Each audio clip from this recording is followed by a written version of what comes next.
આંગણવાડી બહેનોના વેતન વધારવાને લઈને આખરે માંગ કરવામાં આવી રહી છે. લાંબા સમયથી આંગણવાડી બહેનો માંગ કરી રહ્યા હોવા છતાં પણ પગાર વધારો ના કરવામાં આવતા આખરે આંગણવાડી બહેનો રોષે ભરાયા છે. નમસ્કાર મિત્રો, સ્વાગત છે તમારું અમારી યુટ્યુબ ચેનલ ગુજરાત કથા એન્ડ ન્યૂઝમાં.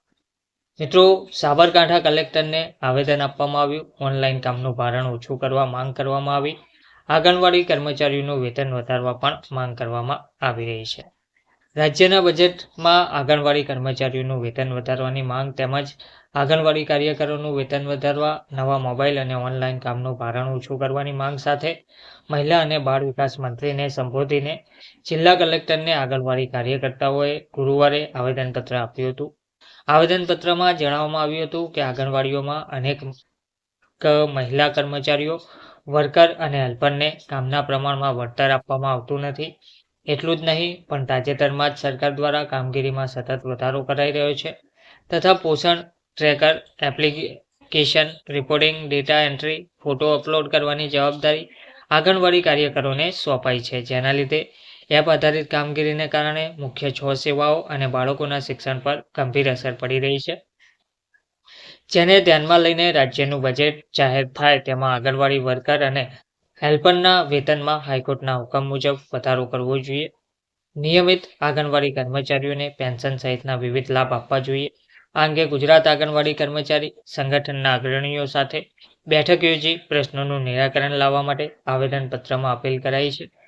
તેમજ મોડાસામાં આંગણવાડી આશા વર્કર બહેનોની રેલી યોજાઈ હતી. અરવલ્લીના મુખ્ય મથક મોડાસા ખાતે આંગણવાડી બહેનો અને આશા વર્કર બહેનોએ પોતાની પડતર માંગણીઓને લઈને વિશાળ રેલી યોજી હતી. આ રેલીમાં અરવલ્લી જિલ્લાની બહેનો મોટી સંખ્યામાં ઉપસ્થિત રહી પ્રતિનિધિ મંડળે આરોગ્ય અધિકારીને આવેદનપત્ર પાઠવ્યા હતા અને વિરોધ નોંધાવ્યો હતો. મોડાસા હજીરા વિસ્તારમાંથી શરૂ થયેલી રેલી જિલ્લા પંચાયતના પટ્ટાગણમાં પૂરી થઈ, જ્યાં મોટી સંખ્યામાં ઉપસ્થિત બહેનોને ડેહાભાઈ જાદવ દ્વારા સંબોધવામાં આવી, જેમાં સૌ બહેનો એક થઈ પોતાની માંગણીઓ માટે કટિબદ્ધ થવા હાકલ કરી હતી. જિલ્લા પંચાયતના પટાગણમાં માંગણીઓને લઈને સૂત્રોચ્ચાર કર્યા હતા. તે પછી ICDSના પ્રોગ્રામ ઓફિસર શિલ્પાબેન ડામોરને આવેદન આપવામાં આવ્યું હતું અને આવેદન આપવા ત્યાં પહોંચ્યા હતા, પરંતુ તેઓ રજા પર હોવાથી આરોગ્ય અધિકારીને આવેદનપત્ર આપ્યું હતું. તો આંગણવાડી બહેનો વેતન વધારવાને લઈને અને અન્ય માંગોને લઈને લાંબા સમયથી માંગ કરી રહી છે.